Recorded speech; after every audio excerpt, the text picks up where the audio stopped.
Lada, mvetsera bwino. Chimenechi ndi chifanizo cha banki imene ufuna kukaba.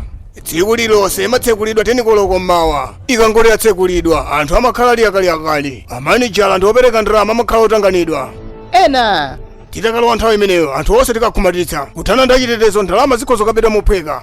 Komano alumali ya ndalama imatetezedwa ndi makomando onyamula mfundo za MP5 lomwe lili vuto kwa ife kalowamo alumali ya ndalama zakunja pa 21 Meyi mmawa cham'ma 9 koloko kukakhala mwambo otsotsa katundu. Tsiku lomwelonso kukakhala zochitika ku nyumba ya gavanala. Asiyemu ndi akuluakulu ena akakhala nawo pa mwambo umenewo. Zikatengera ola kuti afike pamalo amene pakubedwa ndalamapa.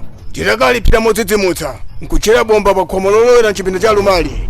Makomando wasakatuluka. Nthawi yomweyonso gulu lina lolowera pa khomo lalikulu nkukhomatitsa anthu ndi ogwira ntchito kumeneko. Zikakatero tikalowera kukhondera kuseli nkuphulitsa khoma lapakati pa banki ndi chipinda cha alumali. Tikakatero makomando akafa.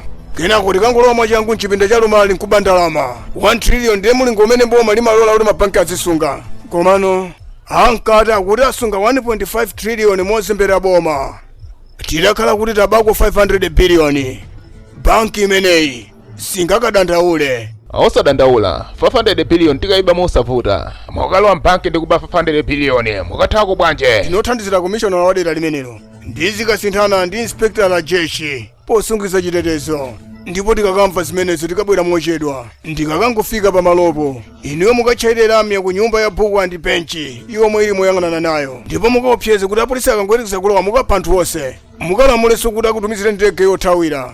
Paija apolisi sakachitira mwina akamba kukonza zinthu. Ndi nthawi imene mukatcholera alumali nkuba ndalama ndege sanafike. Ine ndikupemphani kuti mumasula anthu ovulala. Ndipo ndikabwera ndi machira kudzanyamula anthu ovulalawo.